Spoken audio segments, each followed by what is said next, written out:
Fast forward, any come over Chinese social so I'm say how say age politics are with them. Political structure training because make headlines in Jembre now it be Akroma or say Nidium near home Brasimus and AD Kanya or you make sure so which must subscribe to the channel. Hit notification bell, share now for front so and sub into me and me. You're more young Simon. Now Scania Uko is Legon, your case Kafo won't mean in free. Kofi boat, S.Wale down for back on Yasam Koto crowd, Scotty will be par. Not knowing says, Sunny scanning in an is coming. Menoka say, Enra and FBI. It may be funny free as a Ghana, a call America in US.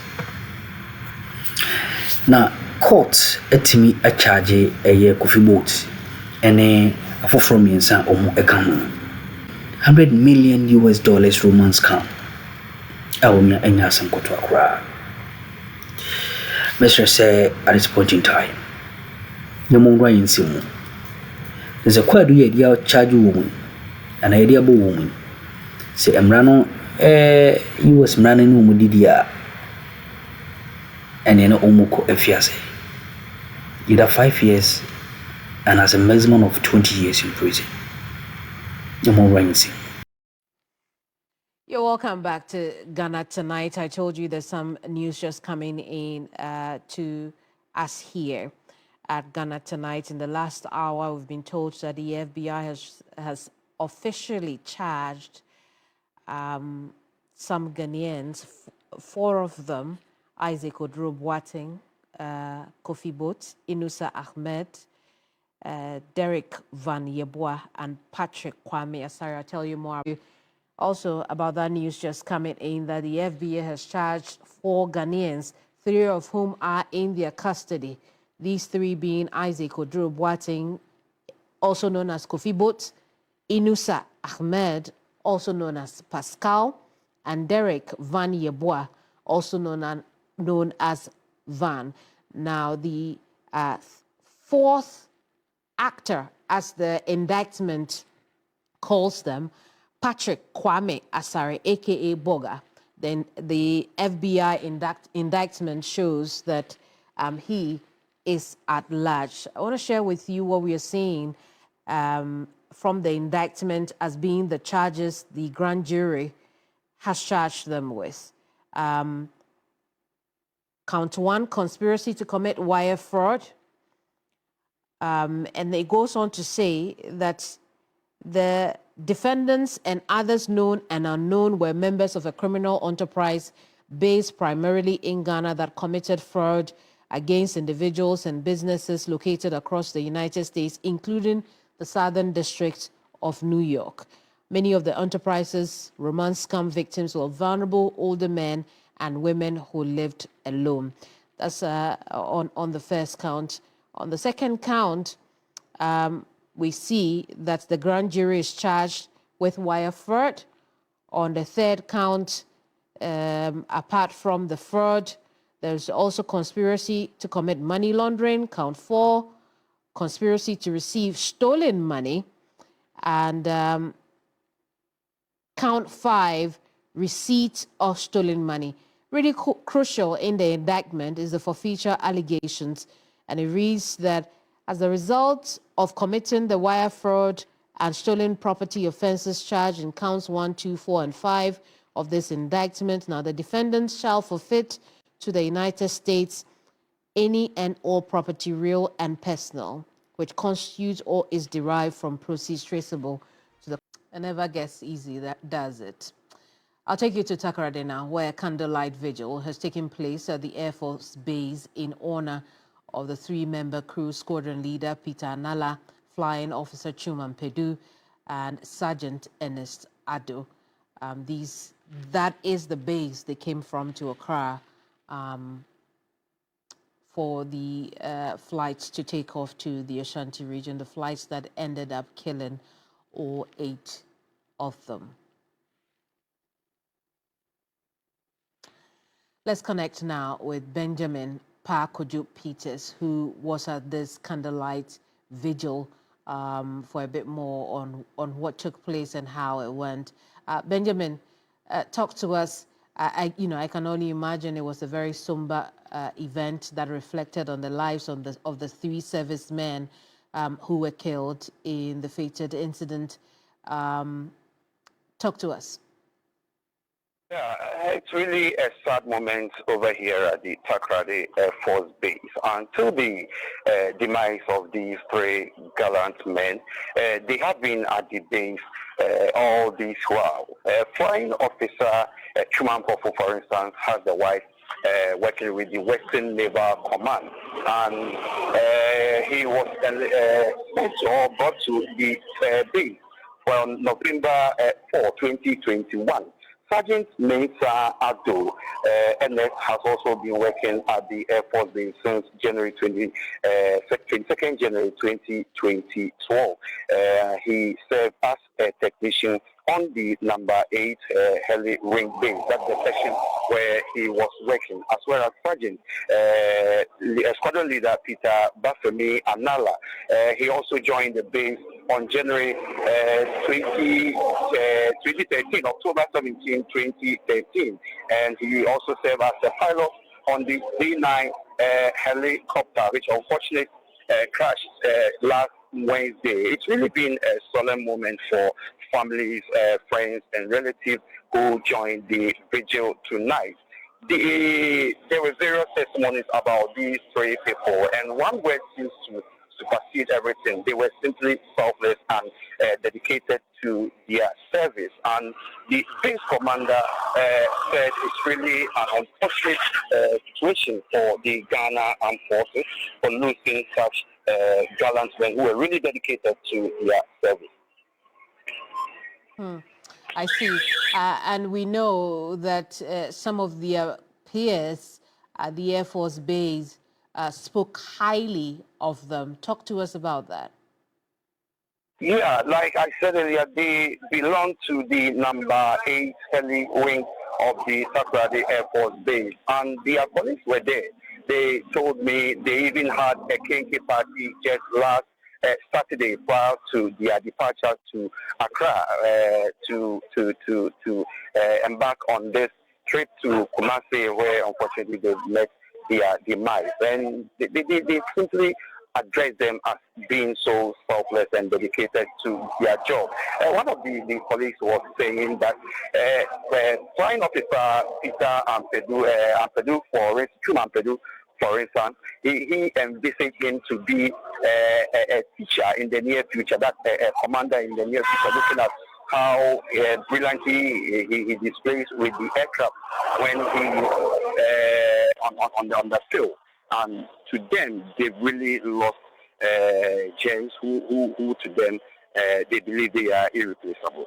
Indeed, and we can tell from their faces how this has impacted them, just as much as the rest of the country.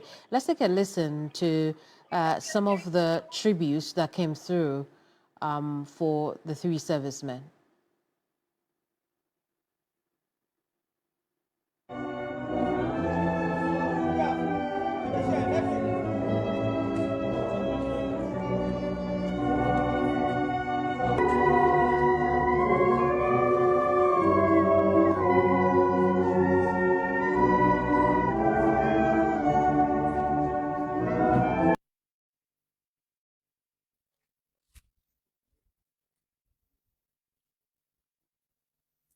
Permit me to stand on the existing protocol to eulogize our 3 departed colleagues.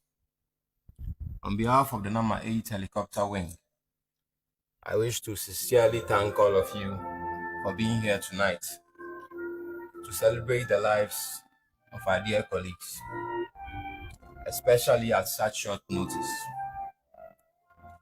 Life, though fleeting, grants us the privilege of crossing paths with remarkable people, sharing in their personalities and building cherished memories.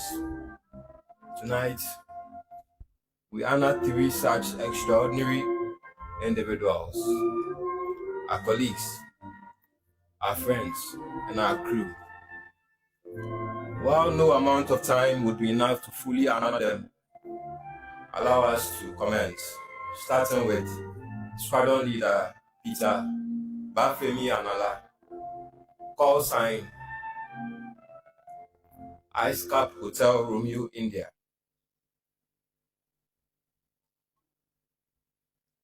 To many of us, Peter was a skilled aviator. He was a mentor, colleague, friend, family man, and a consummate professional. His unwavering commitment to safety was evident to all. Most recently, in his insightful presentation at the 8th Wing Aeronautical Decision-Making Forum, where he analyzed the Calabasas crash involving basketballer Kobe Bryant. To the wing, he was a meticulous, unapologetic safety expert who loved flying. The only other thing he loved more than flying was teaching others to fly well and fly safely. To the younger pilots, he was their generous boss, approachable senior, and trusted teacher. Friends of the media, good evening. Although it is not a very good evening for us.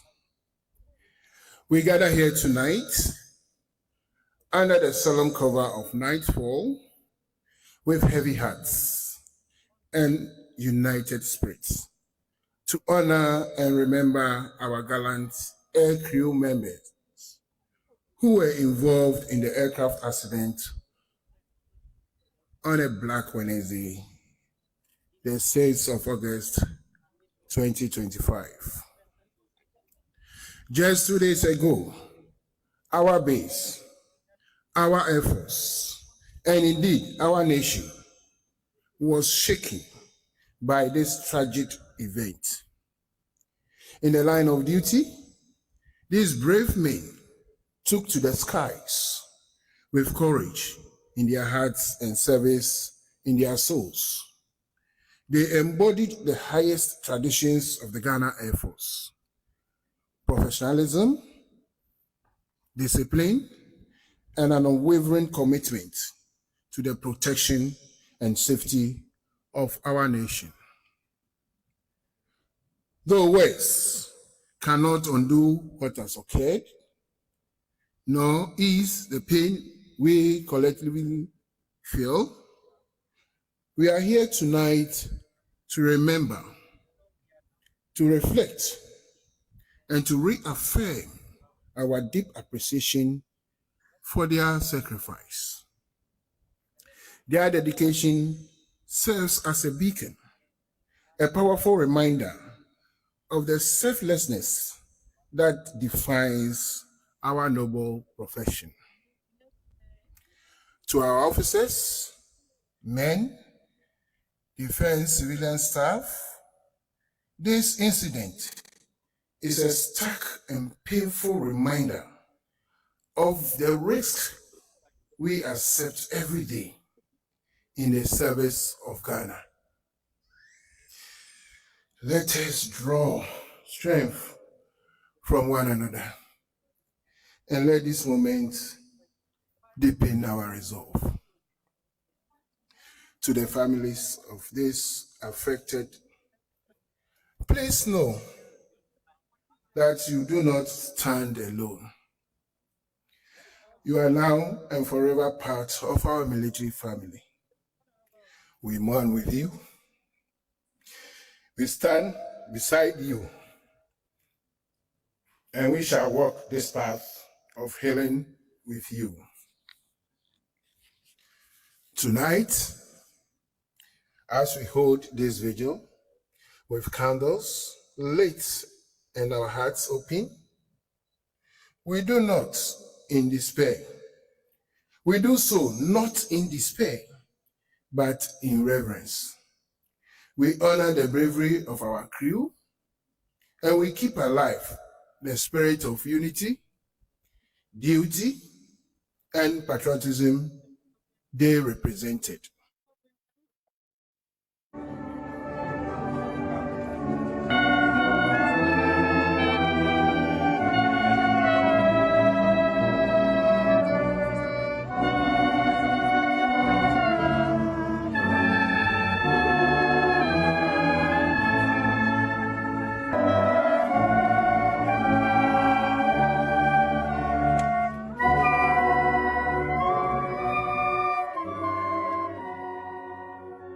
That was a special candlelight vigil for the three servicemen, Peter Anala Menin, Chum Ampedu, and Sergeant Addo Mensa. I just want to also especially acknowledge the spouse of Flying Officer Menin, Chum Ampedu, Lieutenant Irajua Komi Treme, who you see in your shot over there as she walked to the gathering to take her seat for that vigil. She is the widow left behind by this tragic incident that took the life of her husband, Flying Officer Menin Chum Ampedu. And again, our hearts are with the families who are directly impacted by this. I also want to quickly acknowledge the presence of convener for One Ghana Movement, political commentator, and a very good friend of many years of the two ministers involved in this, Senor Hosi. Senor, I appreciate your time with us in such a very difficult moment.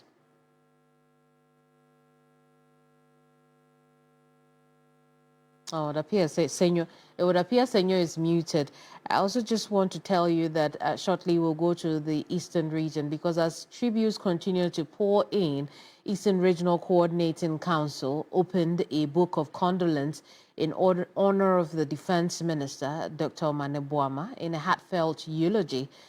The Eastern Regional Minister, Rita Akuffo, described the Defense Minister's passing as a great loss of a visionary leader to the region.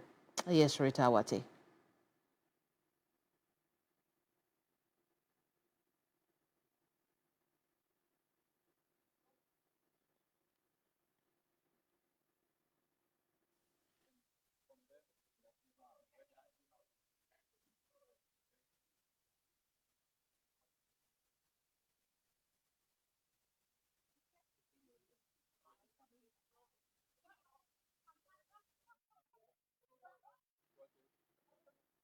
Well, I'll be sure to bring you that later. In the meantime, let's connect with Yvonne Nikwe, our Eastern Region correspondent, who joined us from the St. George Cathedral Church, of which Dr. Manebwama was a member. Yvonne, talk to us about the special church service that was organized tonight. Okay, so this evening we're having a youth convergence here at the St. George Cathedral Catholic Church, where Dr. Manebwama used to attend when he was in Florida. This evening's event was an already planned event, but because of the incident that has occurred in between, the youth director will be leading the youth here to have a moment of silence for him and then have some eulogy for him, ensuring that the youth live exemplary life as him, being a staunch Catholic and also devoting a selfless life to the Catholic Church. And so that has what has begun already here. We're hoping to get to that event or time soon to get our viewers those pictures. I see. Shortly we'll hear from Reverend Father Daniel Tetetaki. But in terms of the congregation, this is where he worshipped the Lord. He knew them quite closely. What was the response you got from the congregation? Already, a lot of them go from the elderly, the Catholic priests in the diocese, and the youth. They're broken.